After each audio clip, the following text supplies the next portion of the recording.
China orders 50% domestic chips used in Chinese AI. Adobe, Grammarly, and Otter turn to AI, but are they just testing features for the big models? Windows 11 patch crashes SSDs, and an MIT report finds 95% of enterprise AI pilots fail to deliver. Welcome to #Trending. I'm your host, Jim Love. Let's get into it.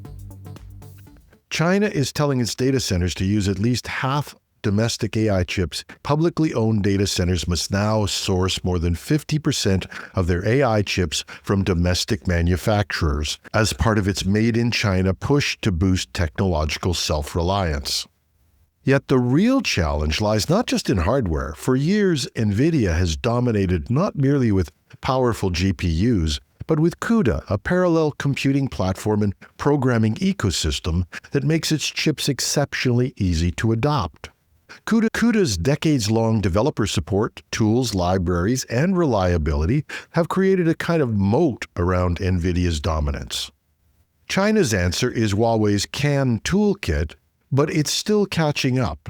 As a result, companies like DeepSeek, which launched an open-weight model that ran on regular CPUs, are now finding they have performance and compatibility issues deploying their latest model on domestic chips and delaying its release.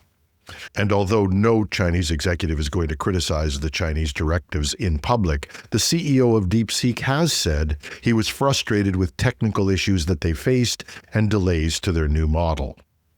Meanwhile, across the Pacific, Sam Altman is still sounding the alarm. The AI race with China is not just a matter of keeping chips at bay via export controls. He warns the U.S. may be underestimating the geopolitical depth and speed of China's AI momentum, and that such pressure may just accelerate China's own innovation.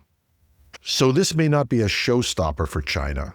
It's a strategic push for independence that might slow development now, but might ultimately strengthen its own domestic AI infrastructure, turning today's struggle into tomorrow's competitive advantage. It wouldn't be the first time that people have lost underestimating China's tenacity or their competitiveness. Software giants that once dominated their niche are now facing a new kind of competition, the large language models.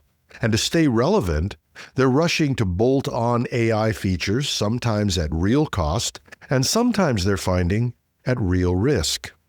Adobe has folded generative AI into Acrobat and Firefly, but its first rollouts sparked privacy fears. Users thought their documents might be scanned automatically and might be used to teach an AI model, but the company scrambled to clarify, you own your content, and Adobe does not train its AI on customer files without permission.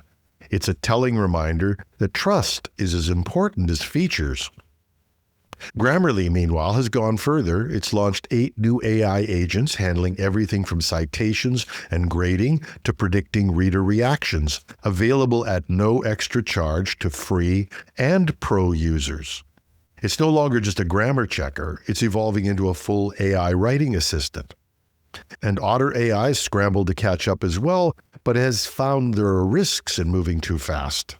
The transcription app is now facing a class action lawsuit accused of secretly recording meetings on Zoom, Google Meet, and Teams without proper consent, possibly even using those recordings to train its AI models.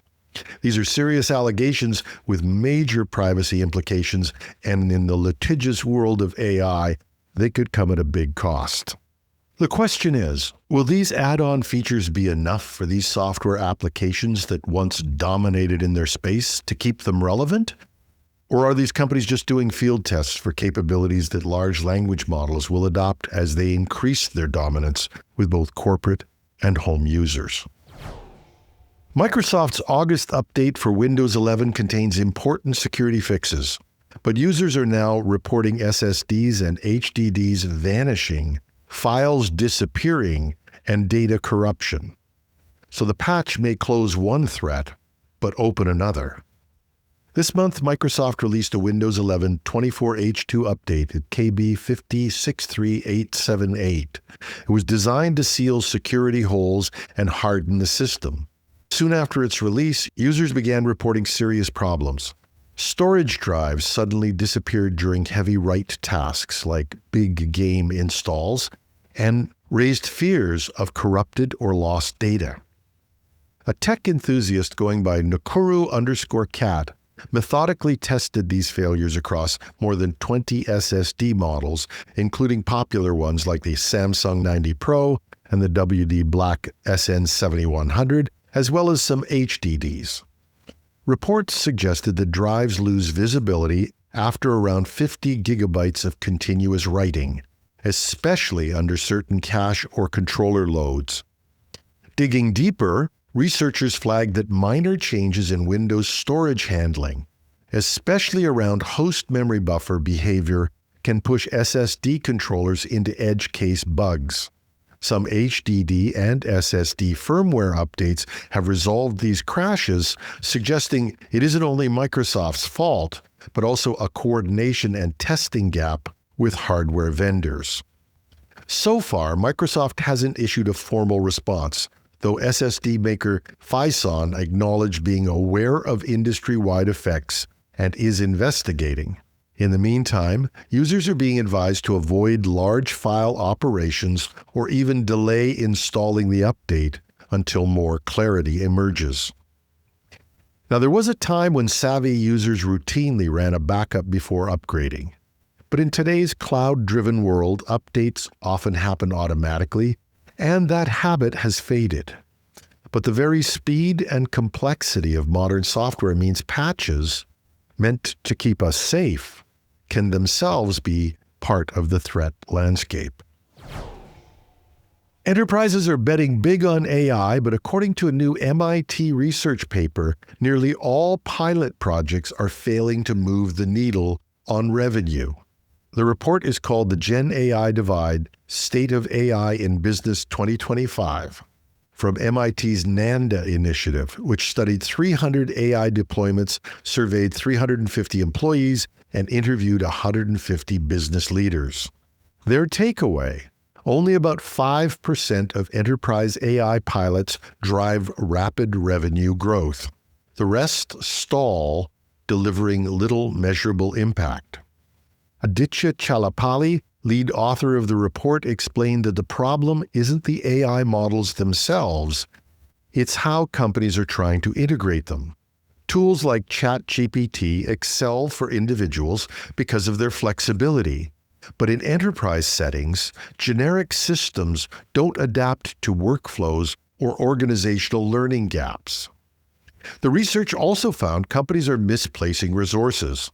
More than half of generative AI budgets go into sales and marketing, yet the biggest returns are in back-office automation, eliminating outsourcing, cutting agency costs, and streamlining operations.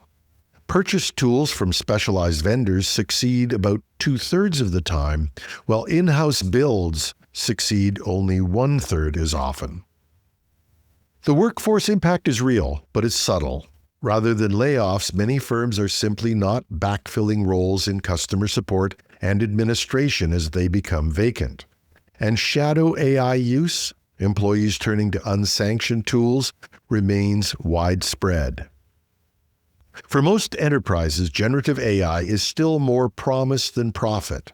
But the few that succeed prove the potential is there if companies can focus on the right problems, empower managers, and pick tools that adapt rather than experiment endlessly. And that's our show. If you like what we're doing, please share the show with others. Give us a like or a comment on your favorite podcast app or site. We are found everywhere: Apple, Spotify, YouTube, and more, and we're back on Alexa and Google smart speakers. Hallelujah. We love to hear from you. You can reach me at technewsday.ca or .com. Just go to the Contact Us page, and while you're there, if you'd like to support what we're doing, please go to the Donate tab and consider contributing the cost of a cup of coffee a month to support the show.